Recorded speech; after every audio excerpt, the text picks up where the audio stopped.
Hi, I'm Karyn Buxman, nurse, author, and neurohumorist, and I am with Kathy Dempsey, author of Shutter You're Dead, also a fellow nurse colleague, and LeAnn Thieman, who is a fellow nurse colleague. You guys know her, she's so famous for the Chicken Soup for the Nurse's Soul series and Self-Care for Healthcare. And together we are the three NightinGALS. And we put our forces and our efforts together at the beginning of this year because we wanted to recognize, honor, and celebrate nurses. And this is a particularly special year, Year of the Nurse 2020. It's the 200th anniversary of Florence Nightingale's birthday. We just never thought 3 months ago when we were putting together our efforts that this is what the world was going to look like in 3 months. I mean, but who knew?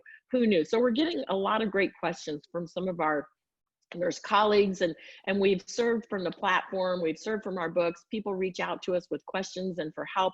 And one of the questions that we got, and I thank so much for our friend Sally who sent this in, who said, how do I reduce this exhaustion?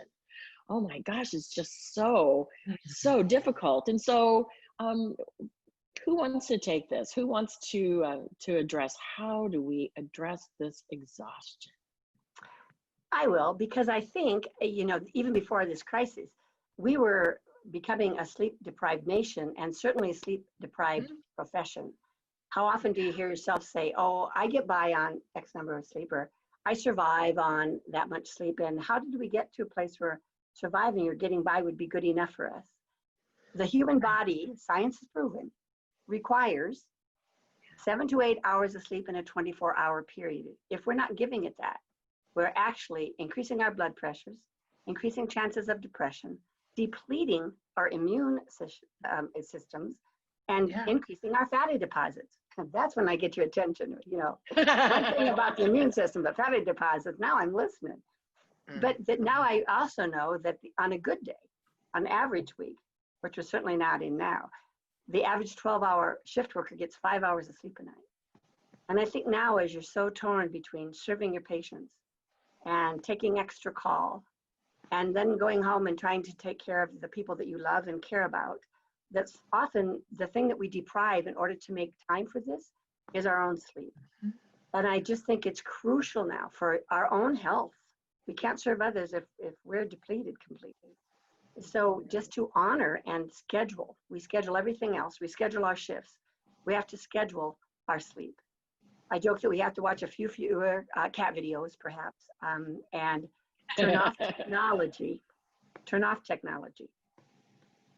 electricity to honor our bodies and give it at least 7 hours of sleep in a 24-hour period.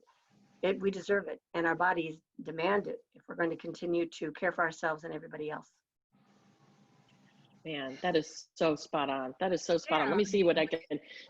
It's great. I remember, I started my career as an ER trauma nurse, and, and then I was going to graduate school. So I signed up with all these agencies, and, whenever they called, I would say, sure. So, I just remember this one week where I'd worked 3 12-hour shifts, and then the fourth 8-hour shift, the nurse manager comes in and says, we have nobody to work. Somebody's calling in sick.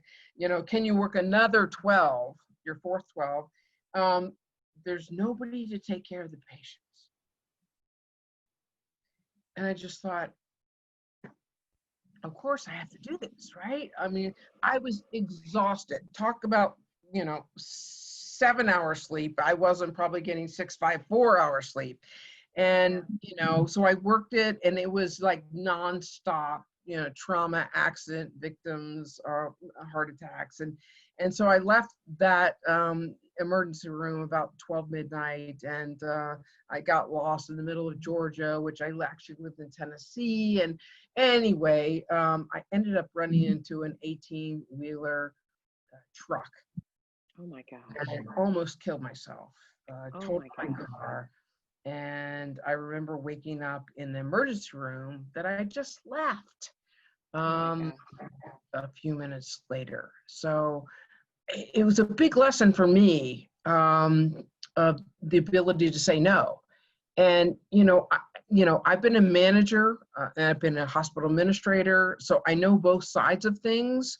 Sometimes the management says, do this, and you go, oh, what do I do? And then you have to navigate for yourself as a clinician, what's healthy for me? What would cross the boundary that would be unhealthy? So in this times of exhaustion, you're going to be asked to probably do way beyond what is physically possible. And so navigating the ability to say no in a healthy way is really important. Right.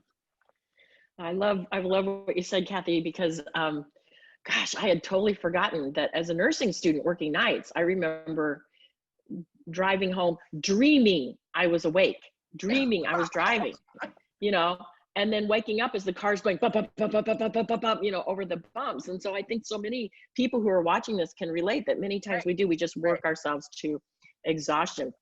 And I, as a nurse, was not good at saying no, and I'm still not great at it. I can remember actually when I was working in surgery and I was working full time, and they asked me to do quality assurance in my spare time. And oh, by the way, they couldn't give me an office or a desk, do this in your out of your locker. And then they asked me to do this and other kinds. I'm doing all of these different tasks.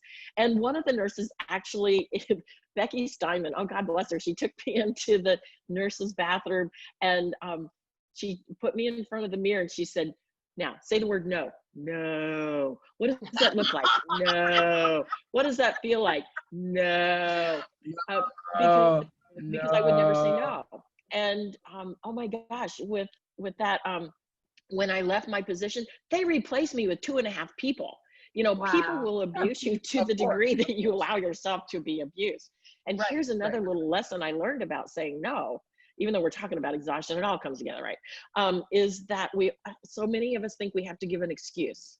Here's what I learned. Don't give an excuse. Number one, if they're your friend, they do not need an excuse. And number two, if they're not your friend, they're not going to believe you anyway.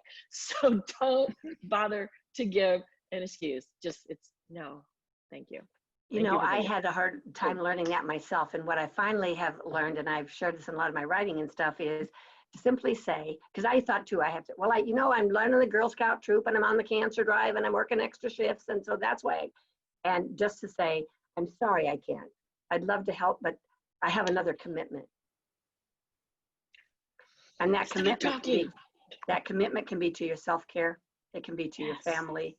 It can be living your priorities, which we're going to talk about in another one of our sessions. Yeah. LeAnn, great advice. Yeah.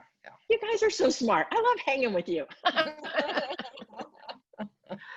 Oh, and I have so much more that I want to say, and we want to honor your time commitment because we know that you guys are crazy busy right now, and we just really do want to thank you for spending this time with us to take care of yourself. As the NightinGALS, we want to recognize and celebrate and honor all that it is that you are doing and all of who you are. And if you're wondering still, who are these people? We have a website where you can learn more about us and possibly ways that we can continue to serve you at yearofthenurse.com. yearofthenurse.com. We are celebrating the 200th anniversary of Florence Nightingale's birthday. And this year is supposed to be all about you. It's too bad that your fame, unfortunately, is being thrust in such a crazy way. But we are here for you in good times and bad. And we just want you to know how much we do appreciate you. So on behalf of my fellow NightinGALS, Kathy and LeAnn, I'm Karyn Buxman, and we will be back with more thoughts, insights, inspirations. But until then, take care of yourself. We love you. Bye-bye. Bye, guys. Bye.